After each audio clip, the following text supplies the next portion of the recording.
Bueno, pero yo voy a empezar respondiendo a una cosa que ha dejado pendiente Celia cuando estaba debatiendo sobre lo que yo había dicho. Sobre si yo en algún momento he pretendido que la única escapatoria que nos quedaba entonces era volver a la familia. Obviamente no, porque claro, o sea, he hablado precisamente de encontrar una vía por la que fuera posible un progreso moral y racional del género humano. Y para eso precisamente, bueno, pues hace falta romper con la institución de la tradición y la costumbre.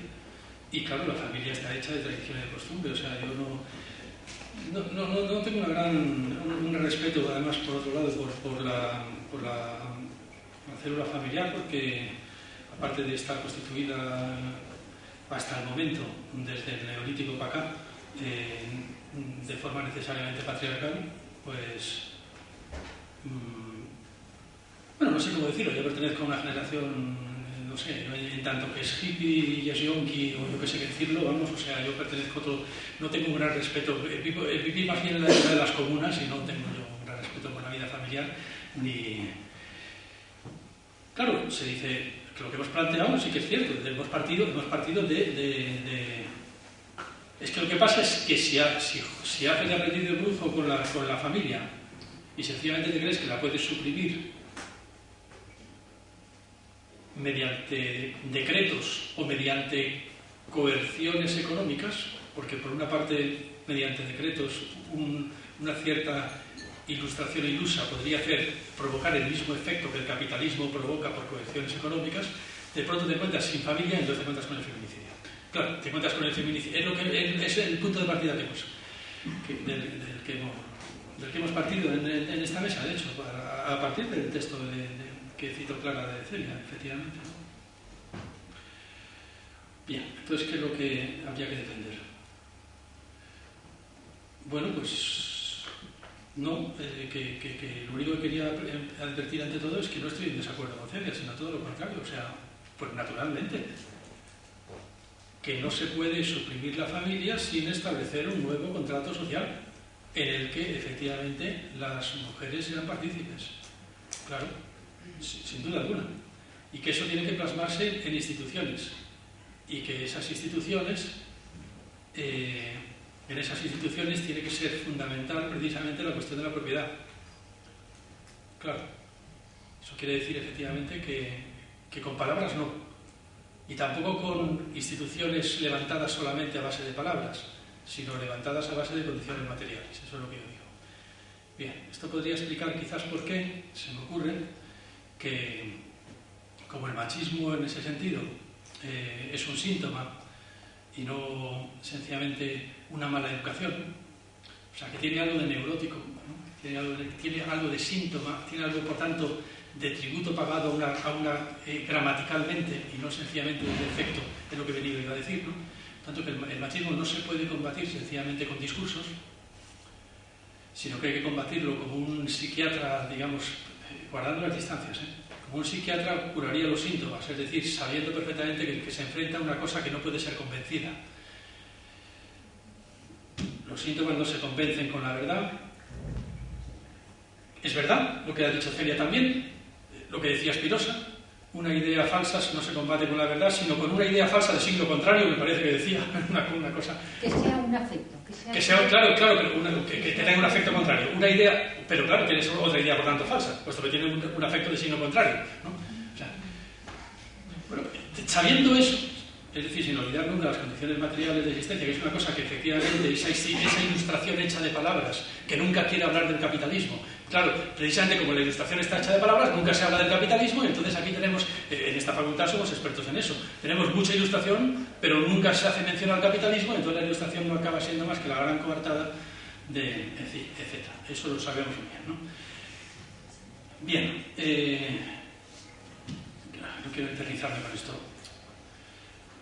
Como el machismo no puede ser convencido sencillamente a base de discursos, pues por ejemplo nos encontramos que por muchas políticas estatales educacionales que ha habido, por ejemplo en Cuba, para combatir el machismo, Cuba es un país hipermachista.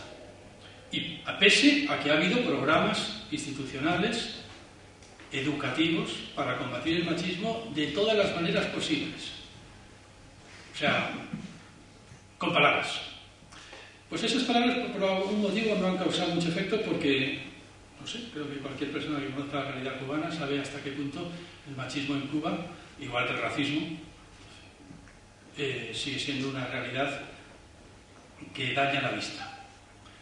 Sin embargo, hay una cosa que creo que podemos aprender de este asunto, y es que en Cuba el hipermachismo cubano causa infinitamente menos efectos, abismalmente menos efectos, muchos menos efectos criminales, desde luego, que el hipermachismo de la República Dominicana, de Haití o de Guatemala.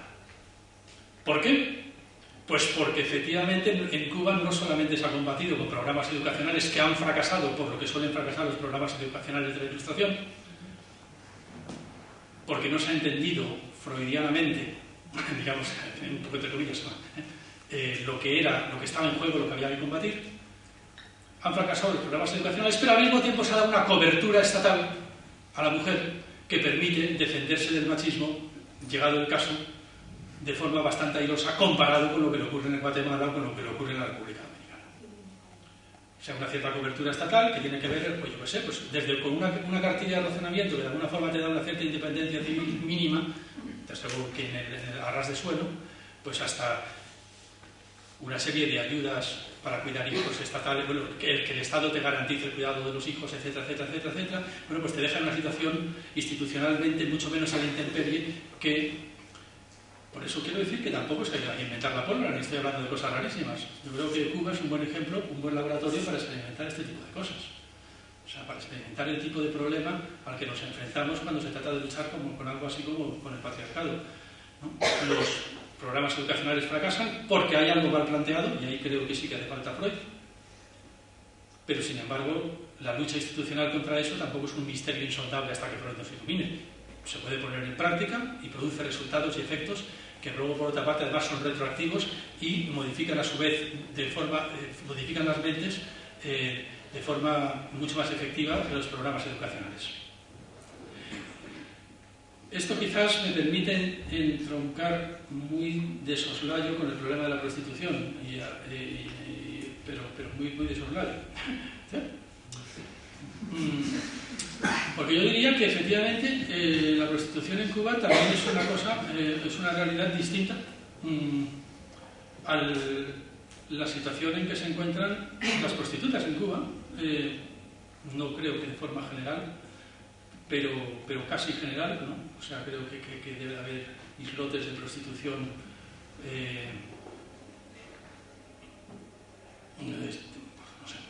de la prostitución habitual, pero bueno, o sea, lo que ha planteado precisamente como una excepción, ¿no? O sea, creo que la prostitución en Cuba no se parece especialmente al 99,9% de lo que es la situación de la prostitución en el resto del mundo. ¿Por qué? Pues porque probablemente precisamente esas coberturas estatales, esa situación de relativa independencia civil de la mujer hace que creo que lo que no haya en Cuba, aunque lo hay, porque también sé que lo hay, pero lo que no haya en Cuba, lo que no sea fácil en Cuba, sea precisamente obligar a una mujer a prostituirse. Creo que no es fácil. O sea, creo que si lo que se trata es de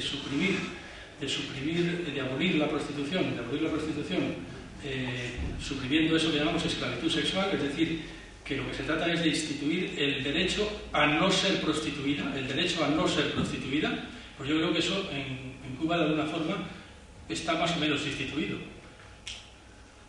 En Cuba en este momento pues hay mucha prostitución que habrá que ver entonces qué es lo que la produce y por qué se produce. Dices, bueno, eso es muy significativo. Bueno, vamos a ver, eso es muy significativo. Es un 1% del 99,9% de la prostitución mundial. Eso no es muy significativo. Pero claro, también es verdad que Cuba es el único 1% de socialismo que que tenemos en el mundo, prácticamente, ¿no? O sea que también es que hay excepciones muy interesantes. Entonces habrá que pensar sobre eso, Luego, por otra parte, en Cuba en este momento pues hay mucha prostitución masculina, porque desde que decidieron los cubanos, después de ver Fresas y Chocolate, debió de ser, no sé, o sea que todos eran bisexuales, que eso parece que de pronto todos eran bisexuales, cuando no todos eran directamente homosexuales, pues entonces lo que empezó a surgir fue prostitución masculina por todos lados. Entonces, ¿qué haríamos con la prostitución masculina? Claro, es verdad que prostitución masculina con consumo masculino, me dirás, con consumo masculino, pero con consumo masculino bisexual. Por no decir que si andando el tiempo, no sé si se acabará siendo consumo masculino o un corratón de los hombres, mujeres, punto, no sé qué marca registrada, que es lo que decía hacer el otro día. O sea, que vete a saber a dónde vamos a parar en las posibilidades cibor de la sociedad cubana si vamos por ese camino, ¿no? Entonces yo no sé si será al final consumo masculino o será consumo con corratón, ¿no? Porque se aprende rápido. Entonces, bueno, que me doy cuenta que voy hacia el asunto siempre muy marxista. Para mí todo es una cuestión de condiciones materiales de existencia y siempre hay que operar sobre eso. Lo único que no voy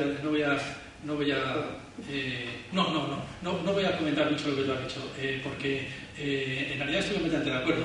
Si no quieres insistir mucho en el asunto del antes y el después del lenguaje, y lo quieres contar como tú lo has contado, también me parece bien, porque yo lo que sí que creo es que hay que contar un buen Freud, y eso también me parece un buen Freud. Si insisto en el antes y el después del lenguaje, es porque sí que es un tema que entronca muy directamente con un problema de la ilustración, porque como la ilustración ante todo lo que necesita es el lenguaje porque si no, no puede hablar, y como la ilustración, hombre, es que no hay más que pensar en el texto de Kant.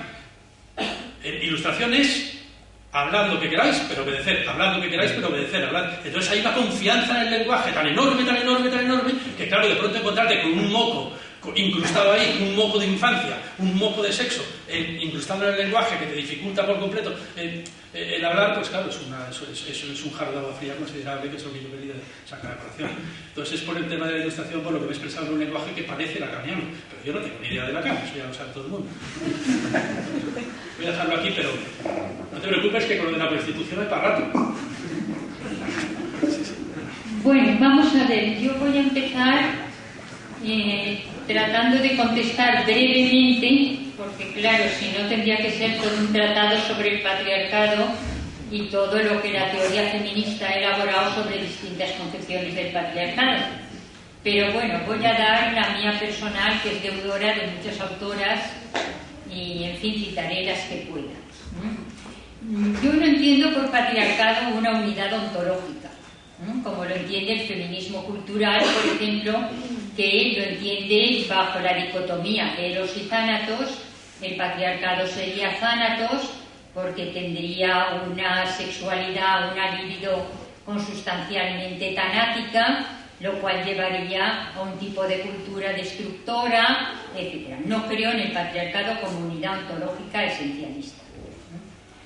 Creo que el patriarcado, más bien en la línea en que lo tematizaron la teórica del feminismo radical, Kate Mire, que estuvo en Madrid hace poco, autora de Política Sexual, una de las clásicas del feminismo de las 70, que debía ser leída por aquello de la culturita, por todo el mundo, porque es un libro extraordinario para feministas y no feministas, pero verdaderamente de análisis social, de análisis literario fuera de lo común.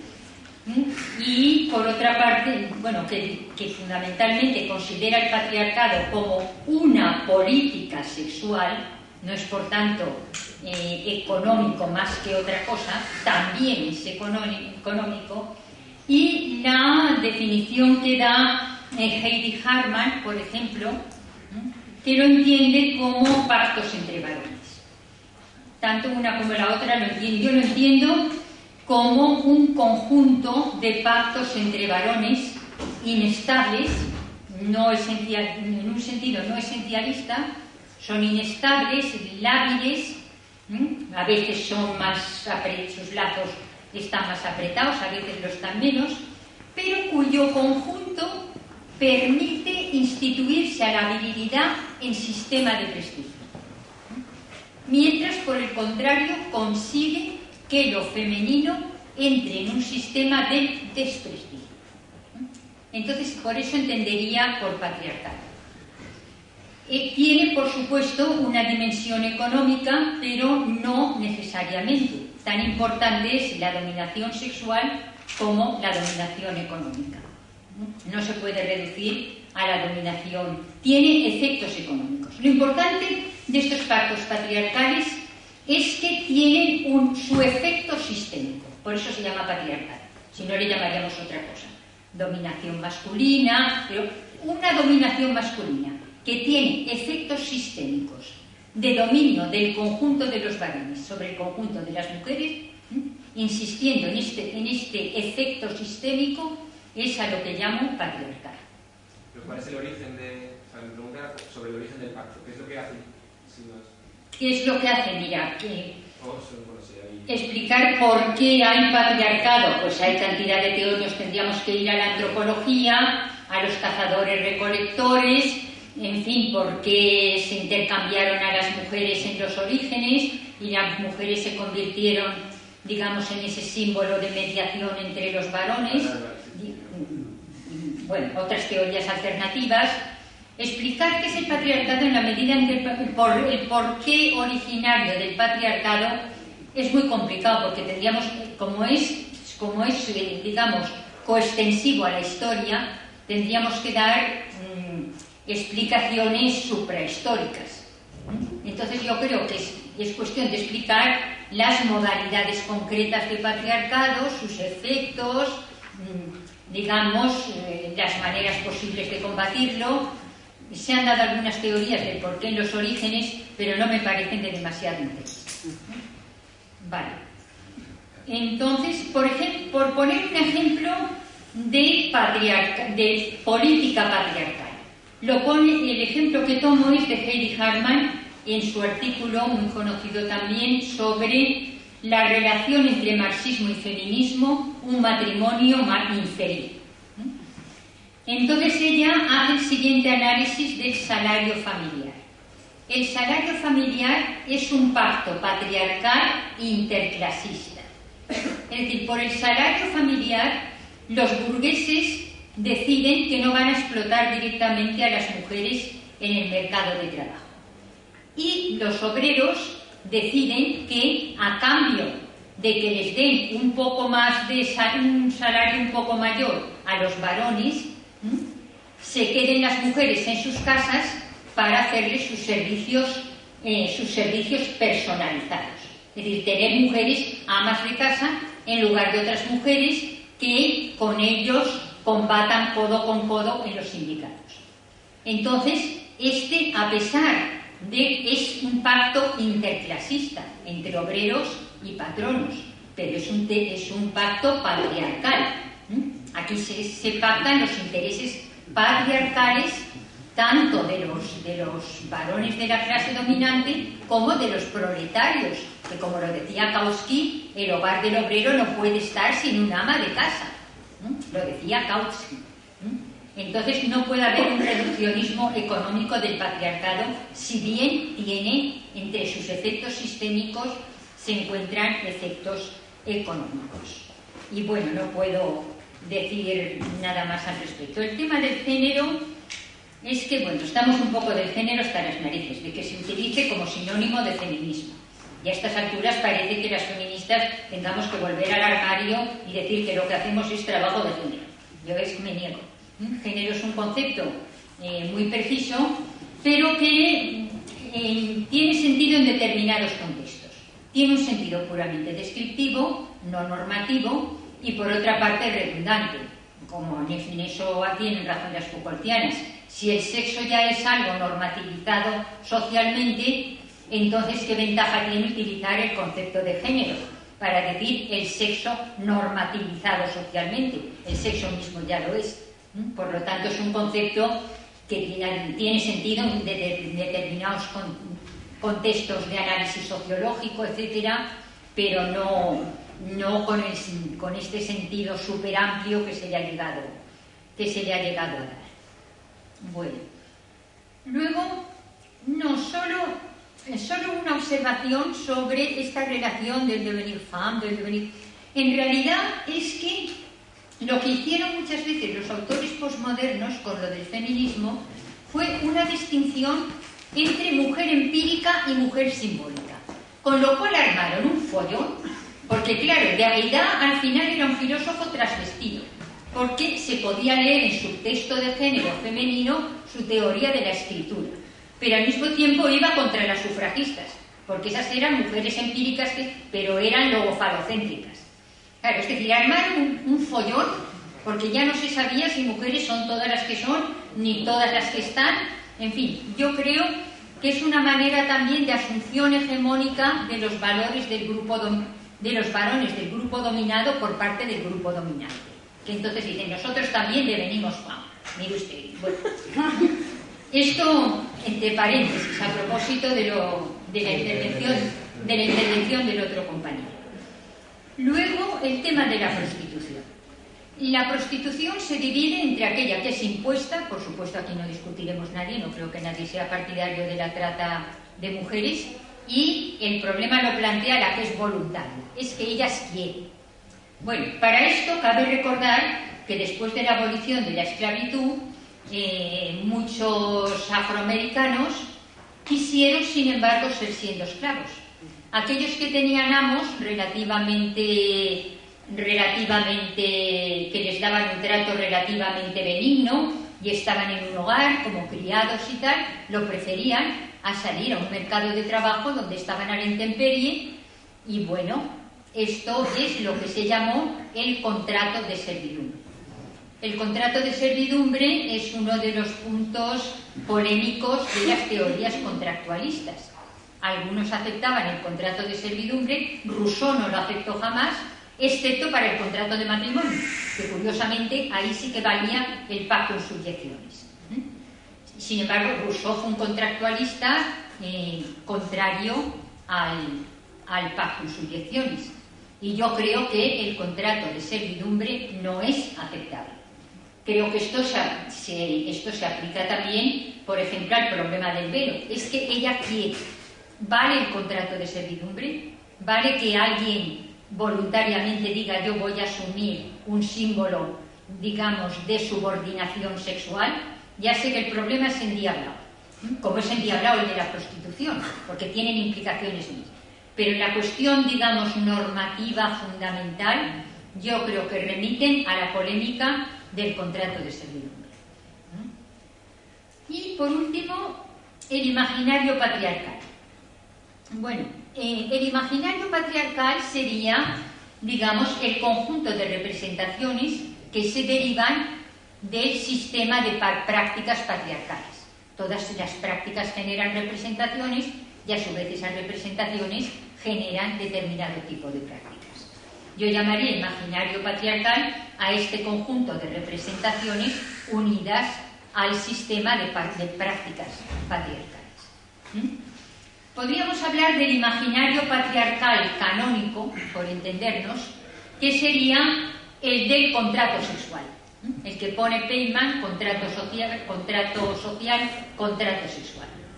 La modalidad aberrante sería el imaginario libertino, tal como lo he tratado de exponer. La modalidad absolutamente aberrante. Y luego habría una modalidad intermedia, que sería, esto se lo debo especialmente a los análisis de Alicia Cureo en su libro Dialéctica de la Sexualidad, que sería el imaginario 68ista personificado en Bataille. El imaginario batailliano. Es decir, Bataille, por una parte, acepta el contrato social, dice, entre varón y varón hay una relación de hermano, porque aunque sea mi objeto, yo veo inmediatamente que es mi semejante y entonces me lo homologo. En cambio, la relación con la mujer, en tanto que es un objeto erótico es aquel, digamos, cuyos límites se pueden reventar. Un objeto que al no ser semejante a mí, sigue infinitamente su dinámica de objeto. Por tanto, yo lo quiebro como objeto. Eso es un objeto erótico. Luego, el ideal sexual verdaderamente liberador es la relación con la prostituta.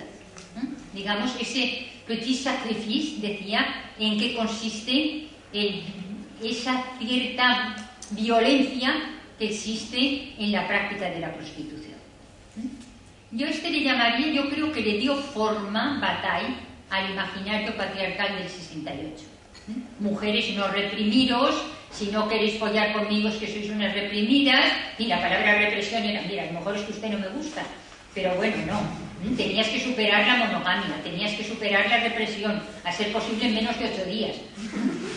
Es decir, era verdaderamente un imaginario un imaginario patriarcal que yo llamaría bataillano, que tendría algún componente del imaginario libertino, pero dentro del marco más cutre del imaginario patriarcal canónico, digamos. Y bueno, pues creo que no me queda nada más. Quería algunas preguntas para Carlos Fernández Lidia sobre esos programas que se han hecho en Cuba, porque yo desde luego los ignoro, es ignorancia mía, pero que yo sepa, ¿se han llevado feministas a Cuba? ¿O han hecho programas verdaderamente? Porque yo leí, ¿qué están haciendo ustedes con respecto a la mujer? Decían, bueno, pues tratar de darles a todas una olla a presión para, digamos, para facilitar sus tareas domésticas. Esto quizás sea una caricatura. No, eso es una mentira. Eso es mentira. ¿Eso es mentira? Bueno, pues puede que sea mentira, no lo sé. Yo lo leí en El País y en principio me quedé un poco... Claro, es que a lo mejor hay que leer otras cosas que hay. Seguramente, seguramente, pero en fin, que me parece demasiado idílico el panorama. Y yo creo que el feminismo, la democracia sin feminismo no tiene legitimidad. Pero del feminismo sin democracia, aunque sea en el socialismo, practico algo de hermenéutica, practico en alguna medida la hermenéutica de la sospecha. El feminismo ha ido históricamente unido a la democracia. Y bueno, pues esta sería en principio la pregunta que le haría a Carlos de Santiago. Ya, yo creo que empiece las preguntas antes. ¿No? Bueno, yo creo que tenemos que terminar a -4, sí. Entre otras cosas porque yo tengo que coger un tren dentro de 1 hora y media y me da muchísima rabia porque me he sentido particularmente interpelado por todas las últimas intervenciones, tanto por lo que ha contado Lolita sobre la prostitución como por la última referencia al velo de Celia. Bueno, en todo caso, parto de la última frase de Celia en la que todos estamos de acuerdo, que no creo que pueda haber democracia sin feminismo de ninguna de las maneras. Dicho esto, pues como hay 2 minutos no voy a poder decir nada, ¿no? Porque a mí me gustaría responder a lo del capitalismo cognitivo y recordar precisamente hasta qué punto los muros, las fronteras, los inmigrantes demuestran que los territorios siguen en disputa y que los cuerpos siguen siendo la fuente de toda riqueza. Basta recordar que en este país, en la última década, el 40% del PIB lo produjeron los 4,5 millones de inmigrantes que obviamente no se han dedicado a hacer nuevos programas de ordenador.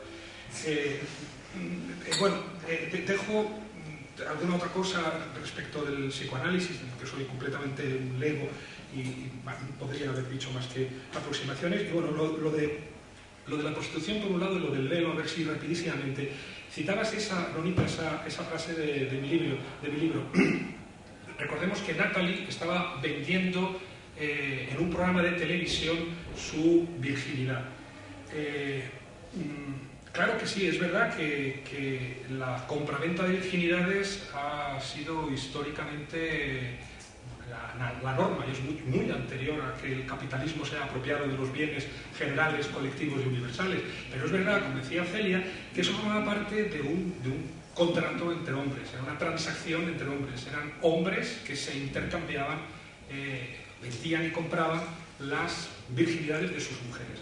Algo que es, en este caso, significativamente distinto es el hecho de que sea la propia Natalie la que además, invocando conscientemente los principios morales del capitalismo, ella misma decía en ese programa, le preguntaban, ¿pero a usted esto no le parece inmoral? Y decía, vivimos en el capitalismo, no. Los principios morales del capitalismo determinan que lo moral es precisamente que se pueda comprar y vender todo. sin excepción, como bien lo explica el documento firmado por Rumsfeld y Perl en el año 1998, el del Nuevo Siglo Americano, ¿no? El principio de toda moral es el que todo el que tenga algo que quiera vender pueda venderlo, y todo el que quiera comprar algo pueda comprarlo. Bueno, por lo tanto, hay una diferencia, ¿no? Es decir, es la propia Natalie la que lo hace más a través de la televisión.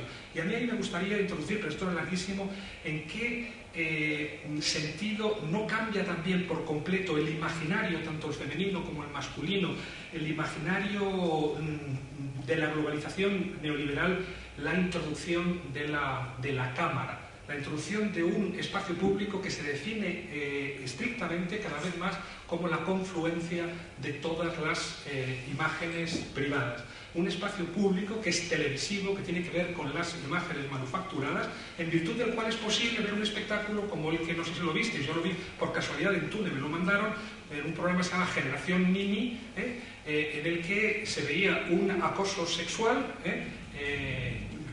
registrado con la cámara en una habitación cerrada, porque era uno de esos programas como tipo Gran Hermano, y el programa consistía en hacer ver a los espectadores ese acoso sexual en el que un hombre, no se sabe si penetraba o en cualquier caso frotaba su pene a la fuerza contra la boca de una chica, y en que los agresores, la agredida y dos psicólogos, delante de las cámaras de televisión también, y en eso consistía el programa, naturalizasen esa agresión, condenada con hasta 10 años de prisión, como algo así, un exceso de camaradería. Otro efecto, por cierto, perverso de la tradición ilustrada, como finalmente la igualdad se ha traducido en una especie de fratría en la que la mujer es un hombre más, es un macho más, que puede ser agredido como el débil del colegio por parte de los matones, sin que eso lo considere delito nadie, ni la televisión que emite el programa, ni los dos psicólogos que están allí legitimando la agresión,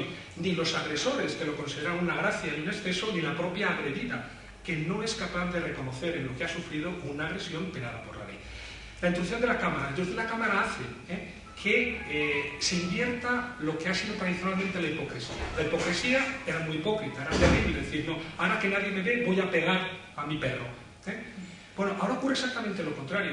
Si nadie me ve, ¿para qué voy a pegar a mi perro? Pero si alguien me ve, inmediatamente cojo un palo y empiezo a pegar a mi perro. Y si quienes me ven son miles y miles y miles de ciudadanos, pues resulta que no solamente pegar a mi perro, sino vender la virginidad y acosar sexualmente a esta chica es absolutamente legítimo. ¿Eso qué tiene que ver con los derechos? Nada. En cuanto a la prostitución, diría rápidamente, derecho a comer, derecho a un bien general, como decía antes. ¿Derecho a hacer una felación? Pues bueno, más bien es el contrario. Lo que hay que reivindicar es el derecho a no hacerla. Para reivindicar el derecho a no hacer una felación, pues hay que introducir dos términos que son muy escurridizos. Uno, el placer, que si introducimos a Freud nos encontramos con que como el deseo es ineducable, lo que produce placer, pues puede ser difícil de establecer, idiosincráticamente variable, y otro concepto de voluntad, que es el concepto sobre el que se basa el contrato. Un contrato entre desiguales no es un contrato legítimo, es un contrato de servidumbre. Y yo estoy completamente de acuerdo con Celia respecto del rechazo por principio de todo contrato de servidumbre. Pero, digamos, el velo implica un contrato de servidumbre. Yo no estoy ahí de acuerdo en absoluto. Y creo que, bueno, por mi conocimiento del mundo árabe-musulmán, donde llevo viviendo más de 22 años, pues reducir el uso del velo a un uso puramente religioso o patriarcal es, de alguna manera, conceder el copyright de un símbolo indumentario a quien no debe tenerlo.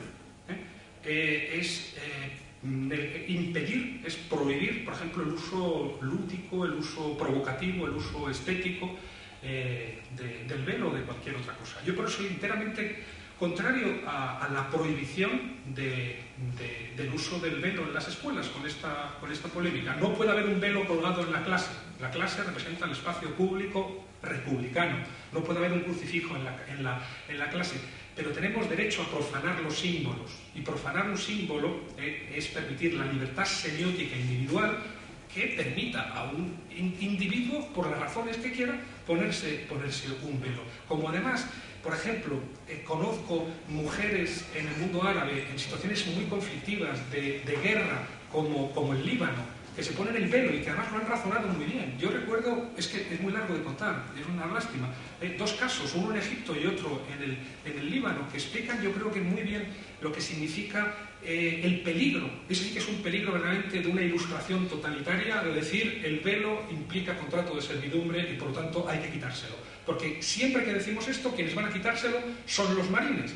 Y cuando acuden los marines a quitar los velos de las musulmanas, lo que ocurre, qué casualidad, como en Irak, es que cada vez más musulmanas llevan velo. Y cada vez más musulmanas, incluso las que eran ilustradas, reivindican la poligamia. Bueno, yo conocí dos chicas estupendas, maravillosas, dos afines, dos iguales en todos los sentidos, que habían estudiado en la Universidad Americana del Cairo y que decidieron enfrentarse a la estructura patriarcal de Egipto, que podéis imaginar es dura, membranosa, como pocas. ¿Y qué decidieron? Pues decidieron un acto absolutamente heroico. Decidieron entrar en un café que se llamaba Al-Hurriya, que en árabe quiere decir la libertad, donde naturalmente no había más que hombres de mediana y avanzada edad, que fumaban el narguile, la shisha, y bebían cerveza. Y estas chicas decidieron que lo mejor que podían hacer por su país era entrar en este café y sentarse allí y pedir una shisha y pedir una cerveza. Bueno, en muy pocos días, vestidas naturalmente a la manera occidental, a la manera que ellas querían. El resultado fue que en muy pocos días fueron objeto de tal acoso, de tal persecución, llovían los papelitos sobre las mesas, sostener solamente la mirada babeante de esos hombres convencidos, obviamente, por el imaginario árabe-musulmán, que una mujer que entra ahí está sencillamente ofreciéndose al mejor postor, pues resultó tan terrible y traumática la operación que, bueno, una de ellas estaba estudiando en Bélgica y la otra en Canadá. Es decir, las dos abandonaron su país, que es el que, digamos que en Bélgica y en Canadá se necesitan menos mujeres como ellas, porque hay muchas, pero en Egipto se necesitaban muchas mujeres como ella. Frente a ese ejemplo tengo el de una mujer, directora de un centro cultural chiita, miembro de Hezbollah en Beirut. Esta mujer nos recibió, a mí y a un grupo de feministas, que me pidieron que les hiciera el favor de servirle el intérprete. Y, bueno, pues muy desconcertante. Yo iba un poco como de eunuco, sabía árabe, por lo tanto se me permitía participar de ese acto en el que yo lo que podía hacer era transmitir lo que ellas preguntaban y traducir la respuesta. Y fue muy interesante, pues nos encontramos de pronto con una mujer chiita de Hezbollah, que, aparte de conocer perfectamente todas las fuentes letradas occidentales, incluidas las feministas, pues conocía también las suyas propias, de las que nosotros no teníamos ninguna idea. Y cuando le preguntaron sobre el velo, respondió lo siguiente, con un conocimiento bastante estricto de Levi Strauss. Dijo: bueno, es que vivimos en una sociedad que es enormemente machista, bajo un sistema de patriarcado asfixiante. Con las reglas del sistema de patriarcado, las mujeres pertenecemos a la naturaleza, y somos amenazadoras para los hombres. Tenemos dos opciones: quedarnos en casa, u otra, salir al espacio público haciendo una concesión provisional. La única manera de que a mí se me escuche como igual, sea mi discurso y no mi cuerpo el que habla ahí, es ponerme el pelo.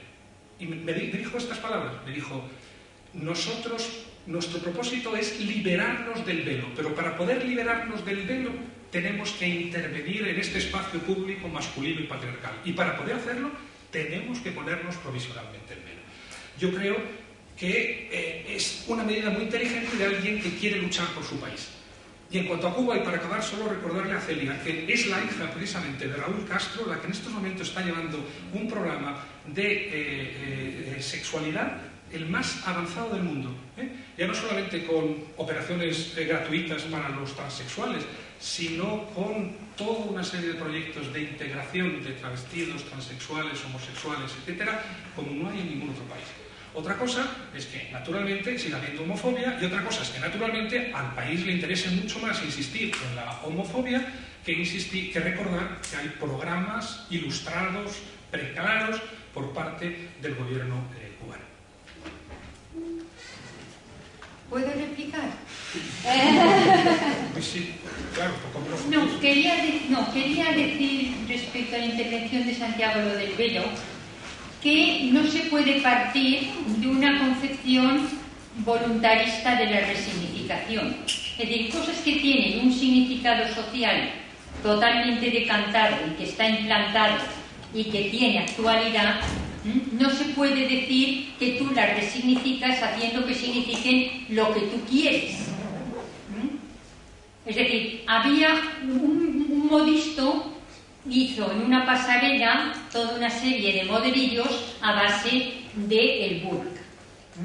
Y aquello hizo que nos dieran verdaderos retortijones las tripas. Y es que yo creo que, como muy bien lo dice Amelia Valcárcel, una prenda no puede ser, de vestir en este caso, no puede ser llevada de forma meramente estética hasta que su carga política está desactivada. Y yo de esto recuerdo, porque tengo edad ya para recordarlo, el uso de los pantalones. Hoy en día ponerte pantalones o faldas es una opción totalmente estética. Pero yo fui de la generación en que para llevar pantalón a la universidad primero te dejaban llevarlo en las excursiones. Pero eso todo venía con las bromitas y las esto de claro, es que entonces llevarás tú los pantalones con todo lo que eso connotaba políticamente, en términos de política sexual. Y decían que no, que los pantalones a las mujeres, les marcaba el culo, que si eran una prenda inadecuada, porque entonces se subían en las motos. Bueno, fue una batalla la del pantalón, que para qué te cuento. Y hoy en día nos parece una cosa totalmente inocua. Y si efectivamente hay que hacerlo porque los varones están tan sumamente excitados, pues que se pongan el velo ellos, porque tienen que ponernos las mujeres. Es decir, yo creo que tiene límites el voluntarismo de la resignificación. Que el debate con todo es muy complejo. Yo personalmente me identifico con la solución francesa, que tiene inconvenientes sin duda, es que todo problema endiablado lo tiene. Si estás también por el abolicionismo en la cuestión de la prostitución, también eso tiene efectos perversos y de alguna manera hay que asumirlos. Soy consciente de la complejidad del problema, pero creo en los límites de la resignificación. No creo que las cosas puedan... Es que yo ahora me pongo un velo, sí, las demás lo hacen como símbolo de su adscripción estructural al espacio privado. Pero aunque sea un símbolo del espacio, es la paradoja de ir al espacio público llevando un símbolo de la adscripción estructural al espacio privado. Es el colmo de la paradoja, que a lo mejor en un caso límite no hay salida, no sé, sería una cuestión táctica, pero no hay que olvidar ante todo que uno no resignifica a voluntad, que hay... Tampoco quiero caer en un total determinismo de la significación.